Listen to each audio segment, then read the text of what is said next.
Good morning, everybody. How you doing? Sammy and I have TV. TV? I'm feeling a bit tired today. I'm still recovering from the Christmas party the weekend. It takes me a while. Let me refresh. Sam here, United People's TV, here to kick off another week. Tonight we play Bournemouth, and it's going to be an interesting show here today, I think is a fair way to describe it. After Ruben Amorim's comments in the embargoed section of his Bournemouth press conference, okay, I'm going to speak about what he said on the academy, on Mainoo, on Amass, on Collier. I want your reaction to them. We'll actually run through the full clip of what he said rather than just looking at the quotes because it's an important thing.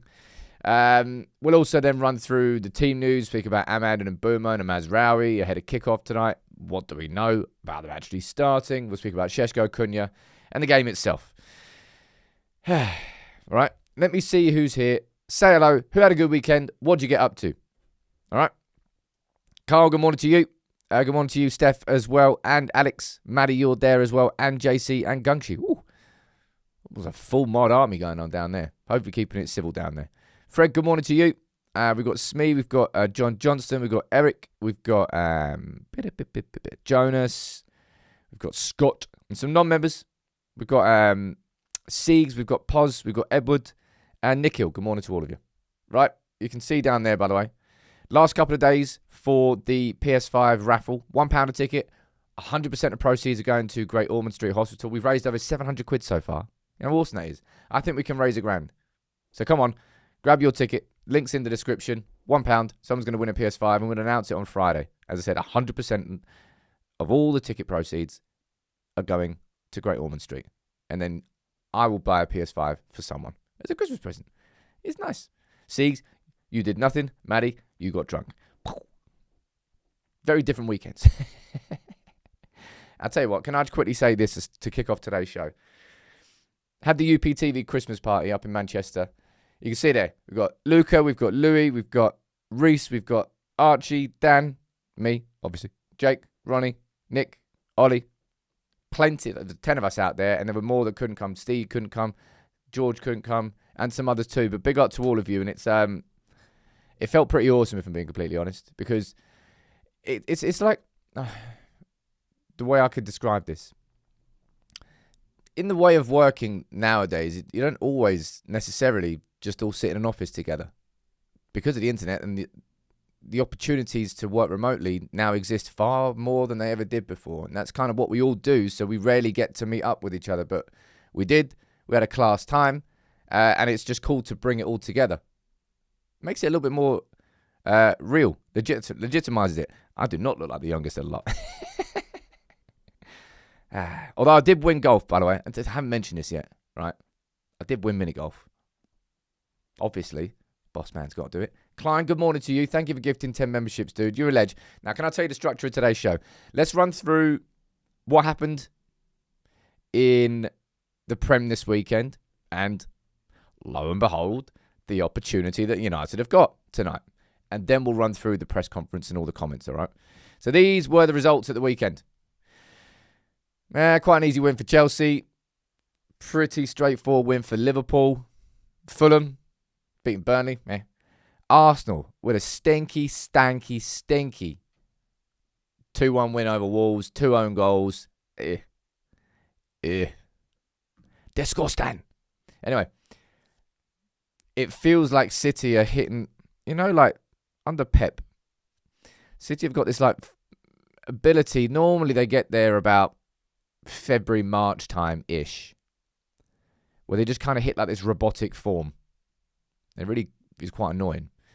Feels like they're hitting that now. Comfortable 3-0 winners away at City. And then Spurs. 2 wins in a row. Doesn't matter. Go and get absolutely steamrolled by Forest. Vicario problems again. Mate, that time we're Derby. Man. What boring-ass game of football that was. 2 teams who very much looked like they were nervous to lose that game. Was it first one in the Premier League in 10 years? Something like that. Great goal by Voltemade, by the way.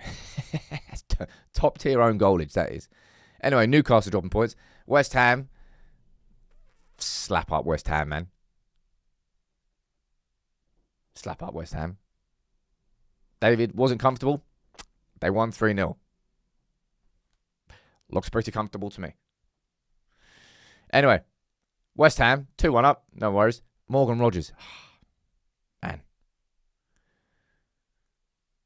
I like Morgan Rogers. Anyway, Villa coming from behind and winning 3-2.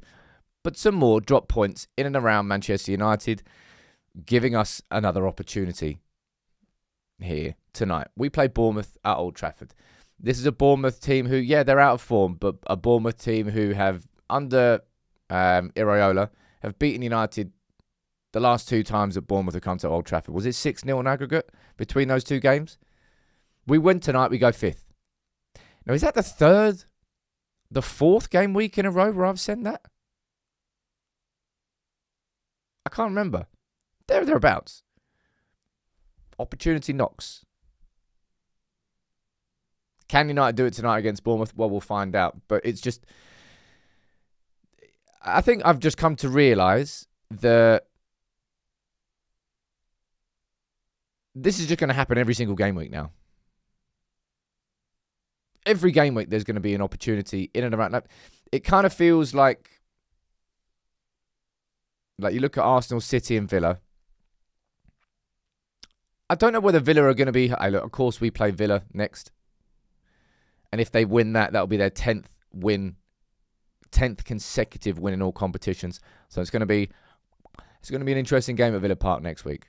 Wouldn't say I'm going to be confident about that one. But it feels like those 3 teams, as it stands, are they going to be the ones that start creating a split in the Prem? And it's one of those 3 that's going to win the rest, and then all of us are just chasing 4th? Either way, this game tonight, right? It's another... Someone down there saying that I've got to keep Bournemouth quiet, especially Semenyo.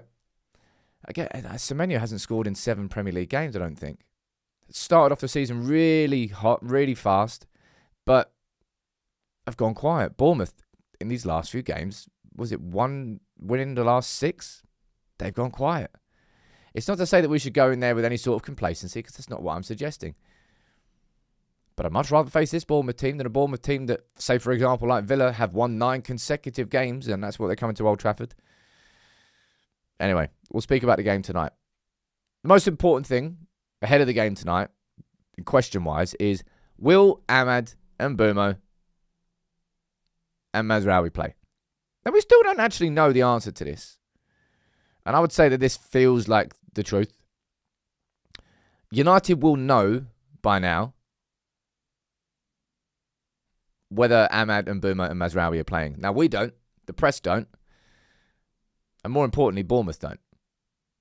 And it kind of feels like United are doing that on purpose. Keeping it close to our chest as much as they possibly can. In terms of whether or not they'll play, maybe this sets a little bit of a precedent. See, Danny, that's what I'm saying. I think we do know. But here. So, Real Betis playing in La Liga, and Morocco have refused to allow a Real Betis player play.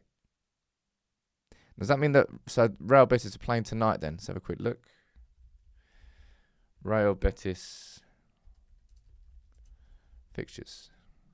Or did they play yesterday? No, they played tonight. So, Real Betis are playing tonight at 8 p.m. And Morocco have refused to allow their player to play. So, if that's the precedent, then Morocco will be blocking Mazraoui from playing tonight. That means that Yoro will start as right centre-back. Of the 3, it's the one I think that United can deal with the most. But, in an ideal world, everyone's going to be available. But if that's correct, then the Mazraoui won't be available tonight. As for Ahmad and Bumo, I don't quite know. Is it because Morocco are playing a day earlier? What's the AFCON schedule? I'm guessing that Morocco are playing a day earlier than anyone else. Let's have a look. Well, there you go. Morocco. Oh, it's in Morocco, isn't it? Morocco are kicking off the tournament on Sunday. When are Cameroon playing? And Ivory Coast. Is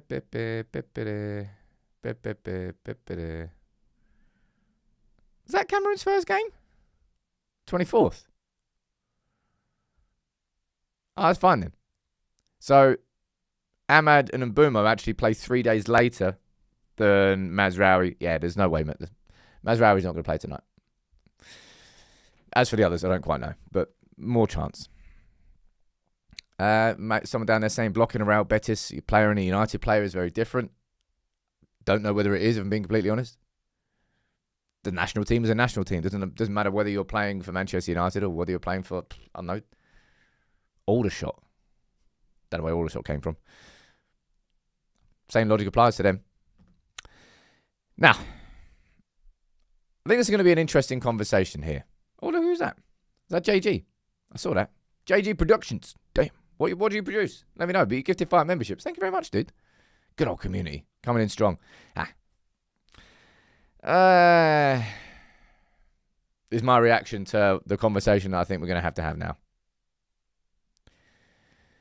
What's your take on what's being said by Ruben Amorim? If you haven't seen or heard, I'm going to run through it all now and actually play the part of the press conference where people are talking about.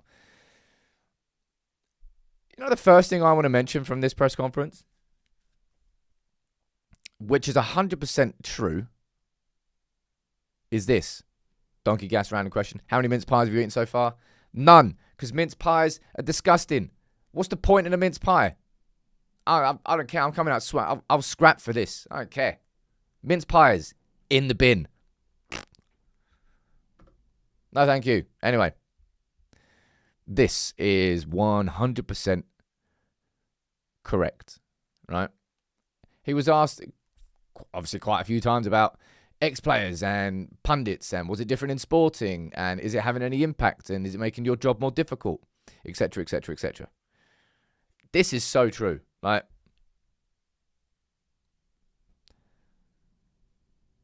it doesn't matter if you're winning. Like, do the comments from Scholes make your job more difficult? No, not winning games of football makes it more difficult. That's the ultimate truth. Like, he's in jest down there. Like, I could go to the games on a horse, play 2 defenders. Doesn't matter as long as you win. And if we win tonight, there will be far less questions about Cobby, about Paul Scholes. Not winning games of football gives far more room for conversations you don't really want to have, or just stuff I suppose you'd rather spend less time talking about. So just get the job done then, tonight. However, right, as much as there is truth in that, I'm going to run through these comments now, okay? This is the one that has sparked a reaction. I think it's fair to say it has sparked a reaction, okay? I'm going to play the clip next where this comment comes out and the question that it was in response to, because it is always important to take context into account. All right? But it was a clumsy answer. At best, I think it was a clumsy answer. Anyway, he was here. Let's say Toby Collier's not playing at West Brom. Harry Amass is struggling in the Championship. Cheeto's not always starter in the under-21s. I played them when people said sack the manager. You can see I'm not worried. I want to win. If he's the right guy, I will put him in. So I'm going to run through what he actually said now, in context, with the question too. So this is from, I hope that United don't shut me down for this, but this is just me. I'm not using this clip to try and steal the footage. I'm just using the clip to bring context to the news that I'm trying to present. Well, that's the way I see it anyway. But anyway, it's not kind of how it works. This was the question and this was the response. No. Would you prefer, well, maybe it has been, you can't tell us, but would you like to be more proactive in coming to you and saying, look, head coach, what do I need to do? You know, what part of my game do I need to improve? Obviously, he's talking about Kobbie Mainoo here. You know. Because it's like any other player. The door is open for any player to to change my mind. But in the end, it's going to be the training, the games. Of course, he's not playing so many games, but Cobbs had opportunity, especially last year. Everyone had. Amass is now struggling in championship. Shido is not always a starter in under 21. All these guys played when a lot of people were saying sack the manager. So you can see that I'm not worried. In that time, all everybody. So I'm not here. I'm just look at the team and try to win the next game and try to think about the team. I will do that until the end. Cobbs is one more player that I understand all the interest. I understand how important it is. The hopes that you guys as an English guys has. I also just want to win, and if he's the right guy, I will put him. No problem. Right.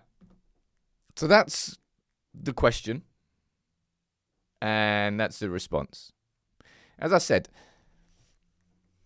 I think there's going to be a lot taken about the comment on Harry Amass, understandably so, right?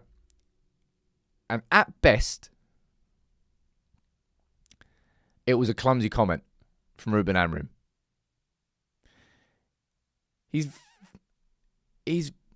I would say he knows exactly what he's trying to refer to here for the fact that Harry Amass is playing for a Sheffield Wednesday team who are 24th in the Championship, have had 2 points deductions. And to say they're struggling is the understatement of the century because they got relegated a good while ago and they're going down. So that's what I mean. At best, it's a clumsy comment because, what a sad truth is about, I'm not just talking about Ruben Amorim here, but I'm just talking in general. 95% of people do not give a shit about context. Context is irrelevant in modern media. It's just not how people consume news anymore. They don't really care if it's completely the truth. Because they'll just read it, they'll see a clip somewhere, and then boom, that's the story that will come the whole way back towards Harry Amass. And maybe that's how he's going to hear it, rather than hearing it. Context is important, but rarely does it matter to a lot of people these days. That's how news is consumed, and it pisses me off. But yeah, at best, it's a clumsy comment from Ruben, and at worst,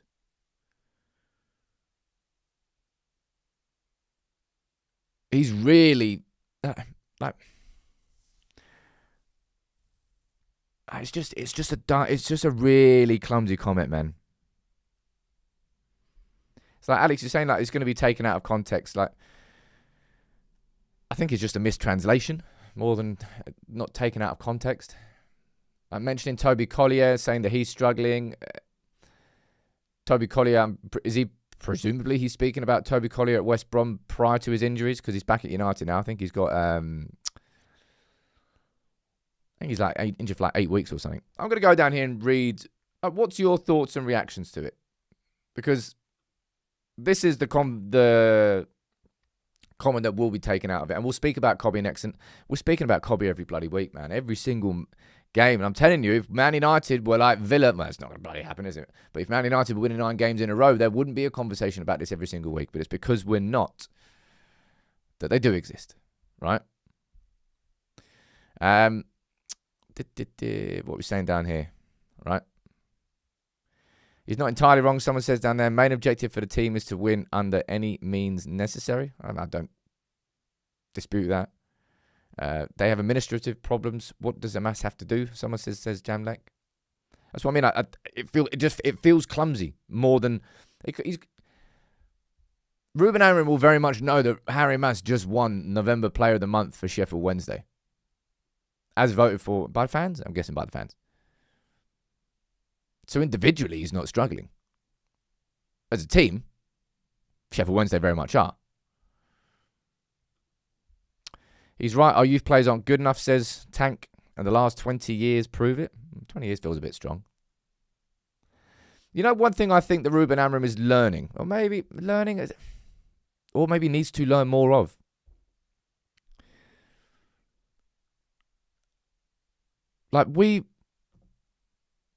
We've had I was saying, like, us personally as a community have had so many debates, but the phrase, what is Manchester United's identity, has been said so much over these last few years under different managers, and Rangnick and Solskjaer, and then Ten Hag, and then Amorim, and we've argued about 3 at the back, 4 at the back, 5 at the back, playing what style, playing counter-attacking football under Ole, or they're playing transitional stuff, or playing too defensive, and this and that. Like, you can argue all week long about what United's identity is.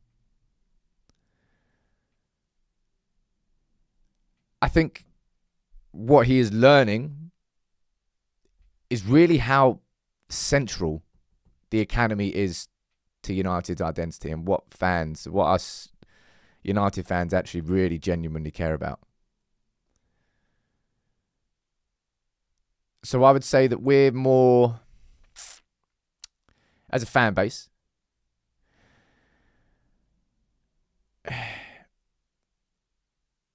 the academy just means more. How do I describe this? It's just different with United.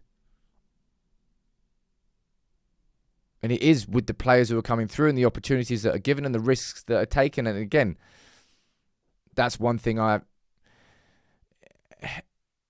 in these times, Ruben Amorim has had a penchant for being risk averse in these sorts of moments, I suppose. Which again, probably goes against what a lot of us feel is Manchester United. Yeah, someone down there saying, isn't our identity winning with a mix of homegrown and foreign players? I mean, of course it is. Our best teams had the blend, and that's one thing that we just not bloody have for a long arse time, and it pisses me off so much, is we haven't had the environment at Manchester United that's allowed young players to thrive in a safe space, a protected space. It's always been pretty damn vulnerable. That's like Marcus Rashford really, really dealt with a lot of it, and we all know everything that flipped on the other side and the decisions and the choices he made that then lost a lot of support of him that he had among fans. I'm going to go down here and read some more of your comments out, because I think this is a really... the question I will ask is, do you think that Ruben Amorim he's throwing academy players under the bus, he's throwing the academy under the bus, he's just protecting his sit? Because this is what I'm seeing. I'm not playing devil's advocate here. I'm just kind of like, I suppose, repeating what I'm reading. And I want your take on it and your opinion on it. Do you see this as Ruben Amorim throwing academy players and Mainoo and all under the bus just to protect himself and his system because we aren't winning? Yes or no? Well, not yes or no, but just you can leave me a comment. Chris, he's saying, hi Sam, the issue is if you're 18, 19 in under 21, the optics and messaging is he doesn't trust the academy, and that's the problem.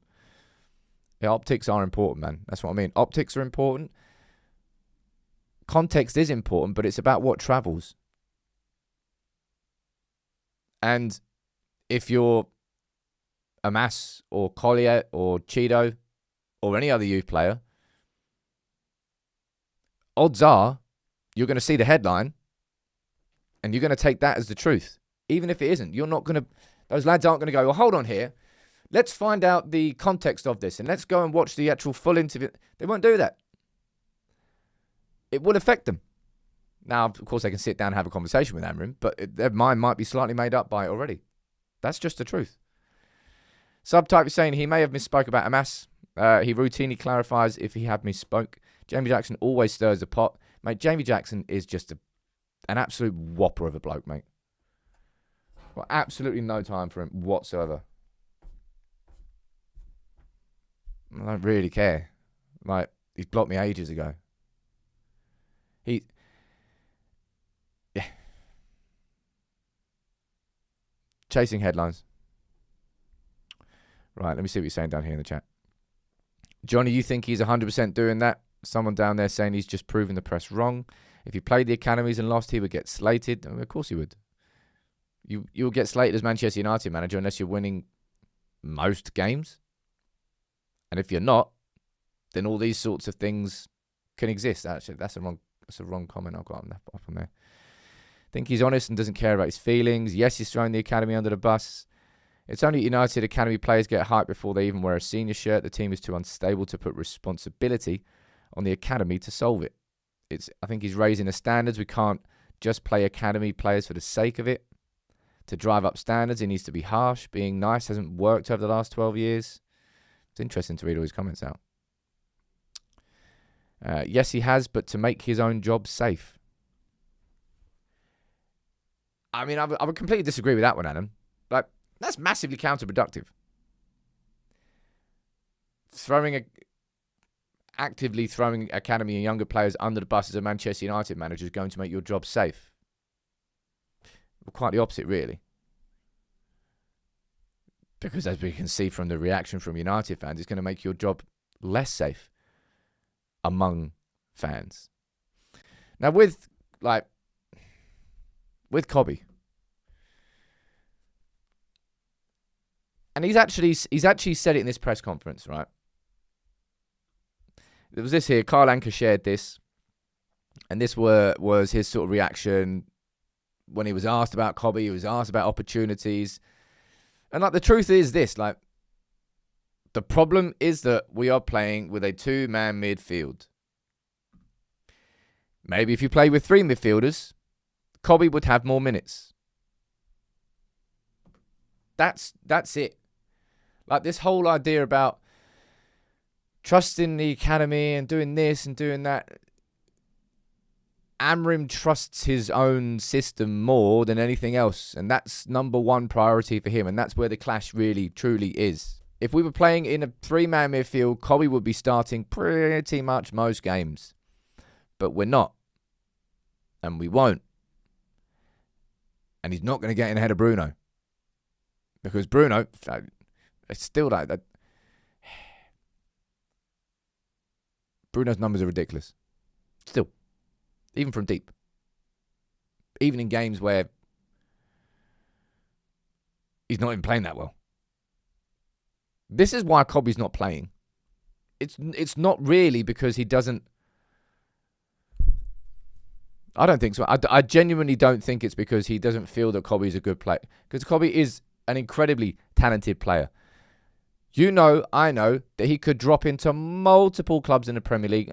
Look, more than 10 clubs want to sign him. Of course they do. Because he's a ridiculously good footballer.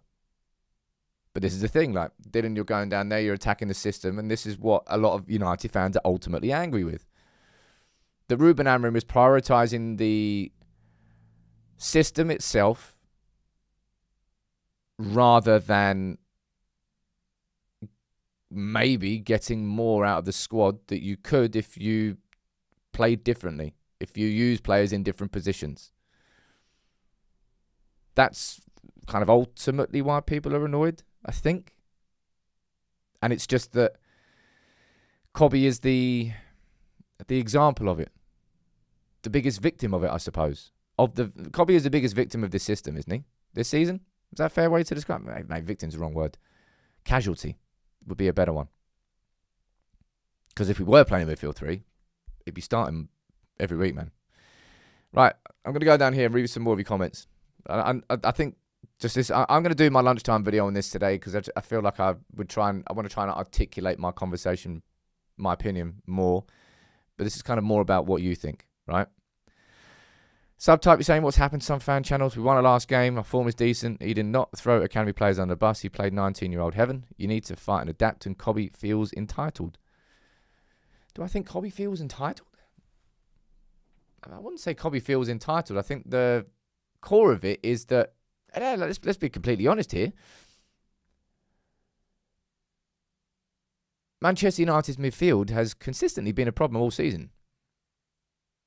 So I wouldn't say that this is down to Cobby feeling entitled. I think it's more the fact that United fans know, we all know it, that our midfield currently, it's not exactly putting up trees. And lots of us would like to see alternatives, changes, switches, tweaks, if you want to call it that.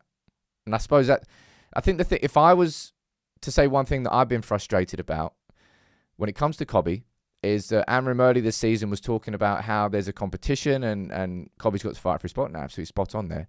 But I don't think the competition has been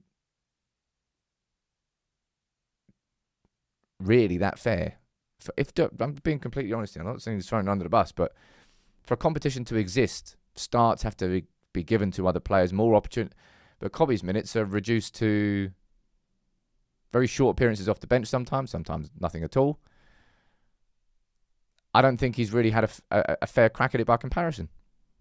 I think that's fair, right?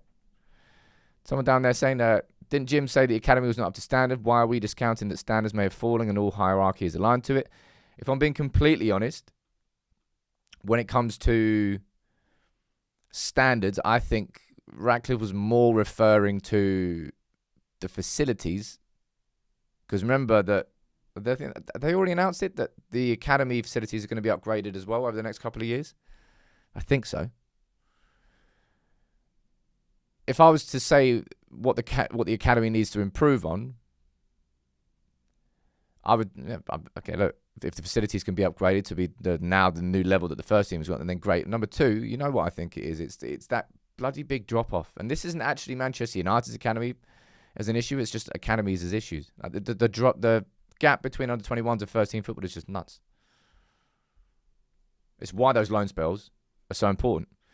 Captain is saying Cobby should be starting. Started in a 2-man pivot under Ten Hag with Bruno in a 10. Now we have 2 10s and he can't fit. Well, we went and spent 140 million on 2 number 10s. 2 experienced, Premier League proven, top quality number 10s.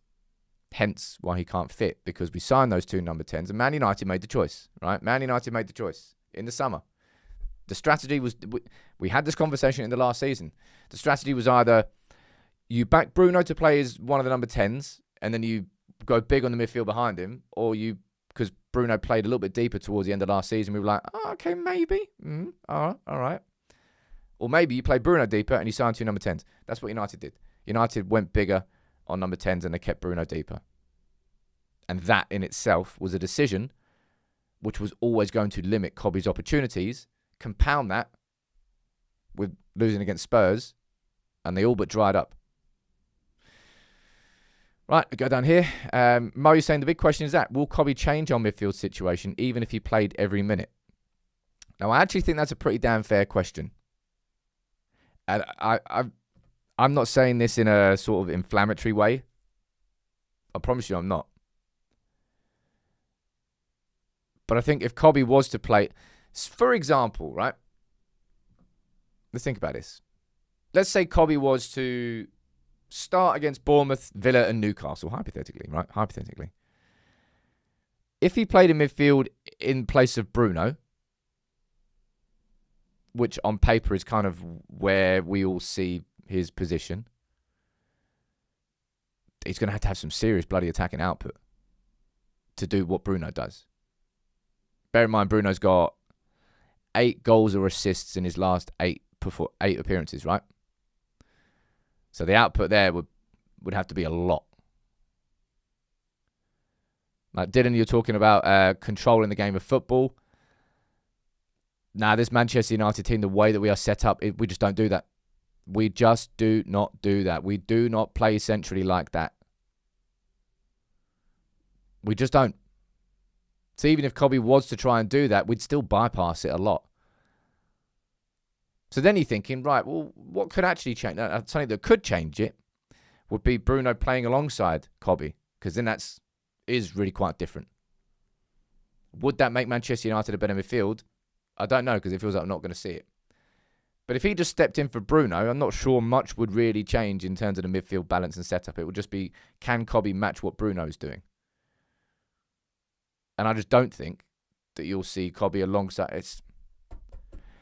Ultimately, all of this is down to 2 things. Number 1, we played 2 in midfield. Number 2, we lost to Spurs. But I think Ruben will... My personal take on this, it's just a really, really clumsy, and I'm being polite here, it's a really clumsy comment on Amass. And that's the one that people are going to pick out, hold on to, grab, and run with. But win games of football. None of these conversations exist. Do I really want Manchester United to be just playing academy players for the sake of it? No. Like, we did that under Louis van Gaal. You might not remember, but I'll take you back to Paddy McNair, Tyler Blackett, Cameron Borthwick-Jackson, Donald Love. My God. Like, that was when we just threw in academy players for the sake of it. It's not what I want it to be, but I look at the crop that we've got now and look at the players that we've got now. The players that we've got now are not Paddy McNair and Donald Love. We have some top-level players. Cobby can be one of them if you want to. Shay Lacey coming through. Man, that guy's talented. Seriously talented. Harry Amass. Go further down if you want. You want to talk about Jack Fletcher, you can talk lower and lower. Hey, look, Timothy Fosu-Mensah, man. I loved him. We signed him from Feyenoord. Can't remember.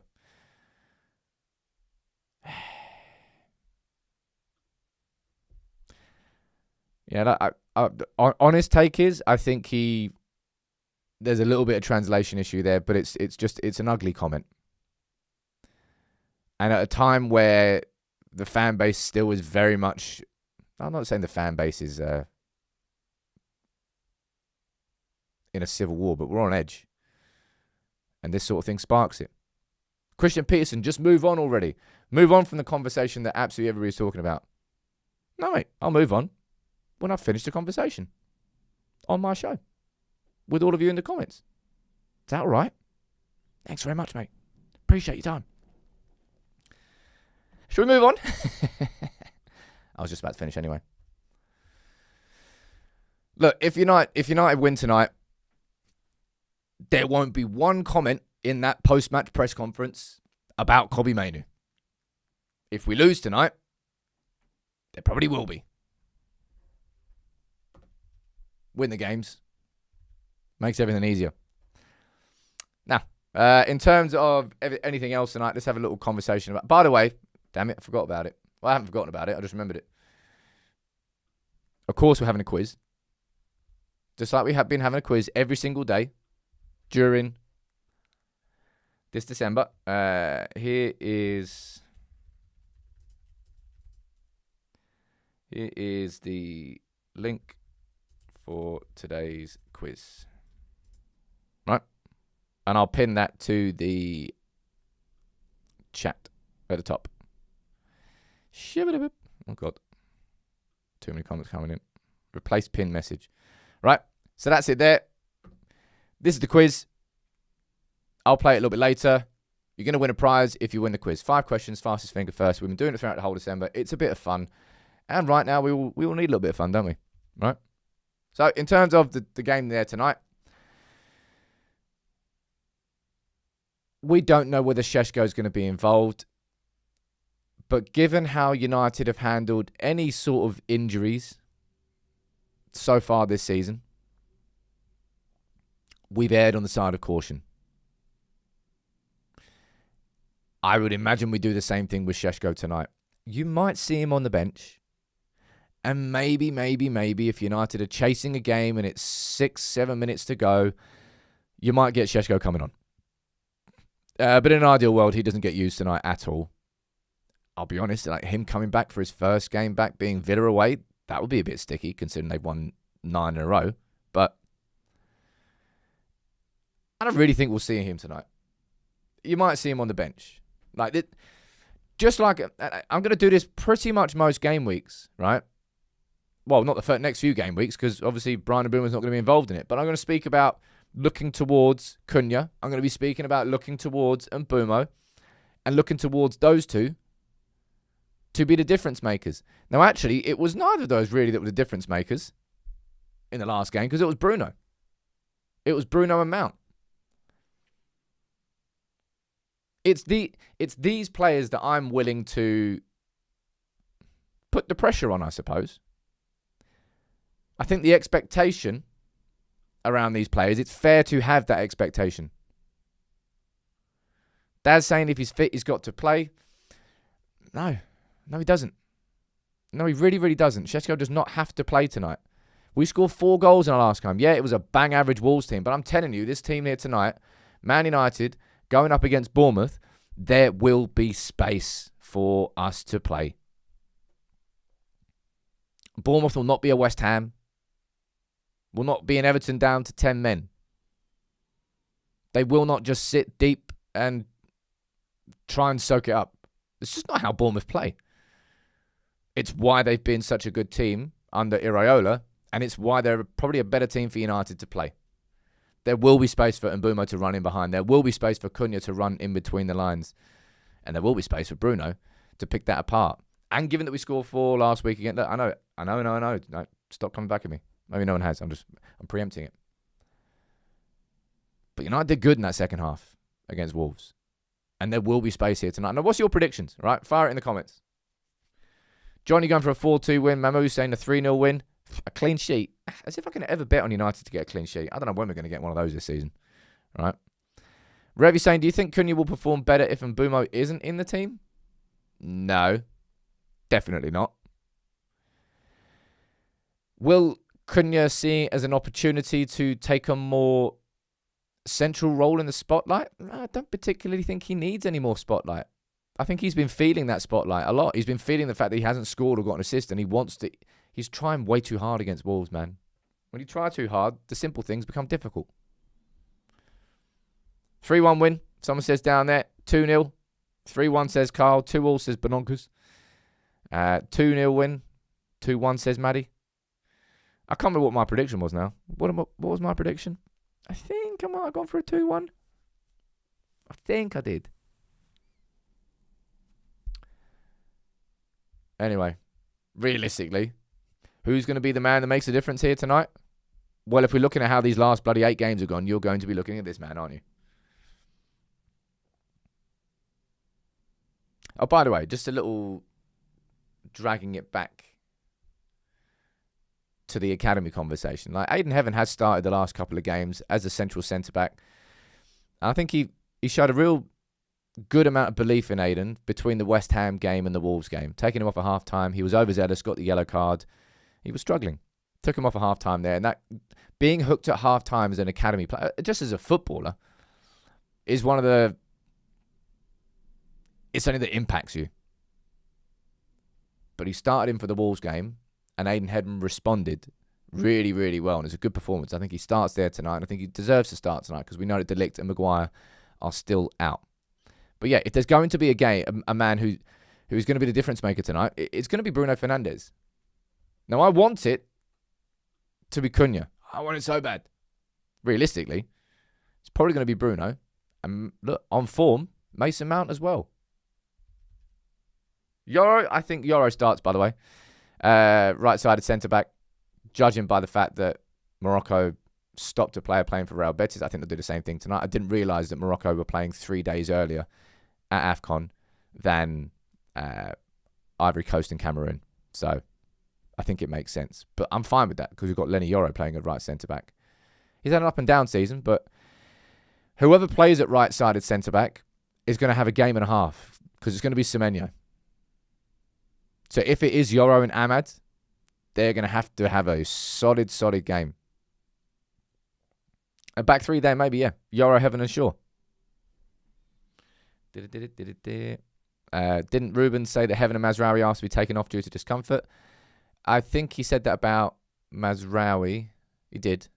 I don't know whether he said that about Heaven. Or maybe it was about that, but we could all see that he was struggling anyway. He was a little bit overzealous against West Ham. That's all. He was just a bit excited.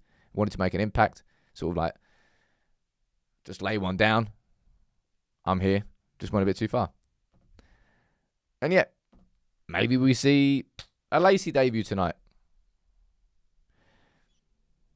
I think if I was going to pull out one thing that I was particularly annoyed at Ruben Amorim about when it comes to the academy, it was the fact that at 4-1 up against Wolves, like that was the moment for me. That was safe. The last 5, 6, 7 minutes of that game was safe. Like, even if Wolves snuck one back from a corner and it was 4-2, it didn't matter, man.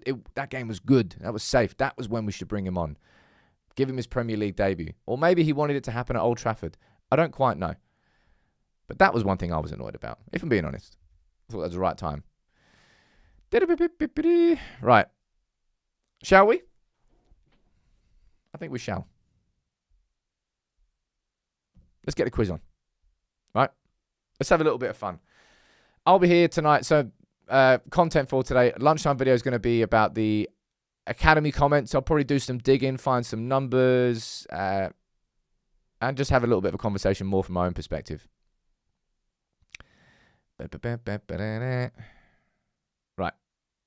Man, some of you, I can tell, like Dylan, you're one of them. There's quite a few that are just completely and utterly done with Ruben Amorim. Doesn't really matter if we win games of football, because as soon as something goes right, it's like boom, straight back in, boom, straight back in, boom. The patience is gone for some of you. And look, I'll be honest, I can understand it. Partly. Right, quiz. If you don't know what the quiz is and you haven't tuned in, where have you been all of December? Right? There are 5 questions I'm about to ask you. If you click that link in the chat at the top of it, it will take you to the quiz. Enter your name, and that's good. That's it done. If you're watching on your phone and you got YouTube Premium, you can hear the sound in the background. Otherwise, you've got to use a laptop because you need 2 devices for this, right? Thinking it down there saying, I'm behind, and you didn't need to do mince pies like that. Screw mince pies. Just give me ham. Just that slice of ham all day. Right, you ready? Let's have a little bit of fun after that interesting conversation to kickstart this week. Right, I see 136 of you down there. Should we get on? Let's play. 5 questions, fastest finger first. Whoever's first at the end, you win a prize. Let's get the first question up. Name the club that Jadon Sancho is currently on loan at. Dortmund, Chelsea, Villa, Barca. We're going to get 100% on this one? Probably not. Definitely not. 113 if you got it, though. Who said Chelsea? We've got the devil on top again. Lucifer. He's been having a good one so far. Right. Regular faces all tuning in on these. You can win like a whole set of Christmas presents. Which United player was banned from football for 8 months in 1995? Hughes, Keane, Cantona, or Schmeichel? Hey, remember that time when Mark Hughes got banned? I remember that, yeah. Nah, come on, Eric. 17 if you thought it was Keane. 5 if you thought it was Hughes. Nobody thought it was Schmeichel. The devil's looking dangerous at the top there. Oh, Lucifer. Lucifer down in the morning. I love that Jay-Z tune. Let's go and listen to it after. Right? It was Eric. It was Eric, right? Next.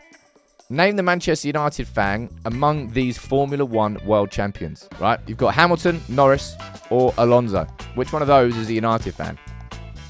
Who would I guess? I mean, I can't guess because I know the answer now, actually. But I think I would have guessed him anyway. Ooh. Spicy. Nearly half of you guessed Hamilton. It was Norris. Lucifer, of course, the devil's got it right.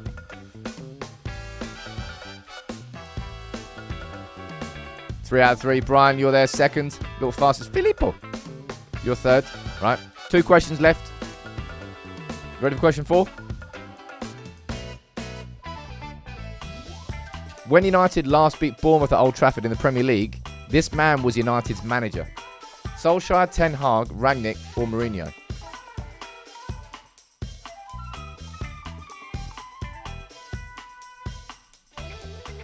Ten Hag? Oh. That was me guessing that. Most of you got that wrong, though. Of course, it wasn't the devil, though. Can't get near him. Brian, you dropped out there, bro. Right, so we've got Lucifer on top, and we've got Christos second. Emmanuel, you could conceivably win. It's going to be quite tough. It looks like a 2-horse race going into the last one. The big one. Right? You ready for it? Question 5. Fast finger first. Which United legend scored 2 goals at Anfield in April 1997? Beckham, Forlan, Pallister or Cole? This reeks of a trick question.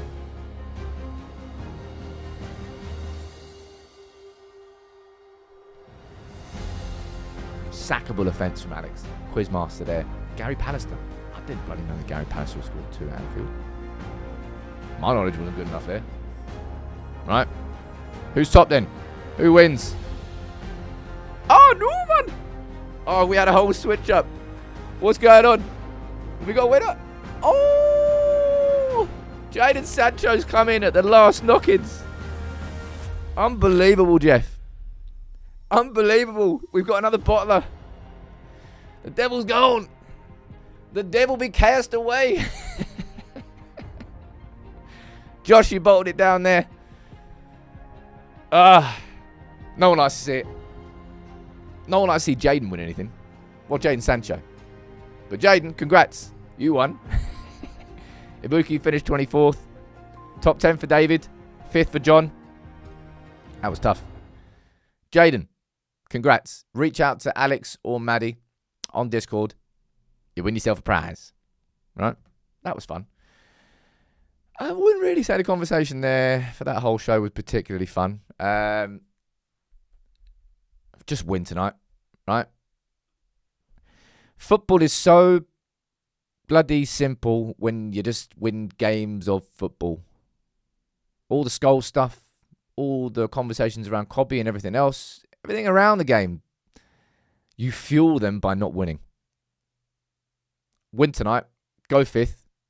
I hope that the conversation that we have tomorrow's live show can be infinitely better than the one we just had there today. But thank you all for tuning in, right?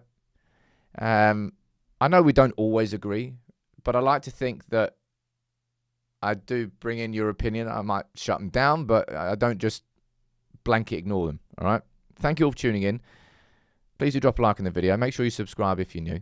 And I will see you tomorrow morning at lunchtime today.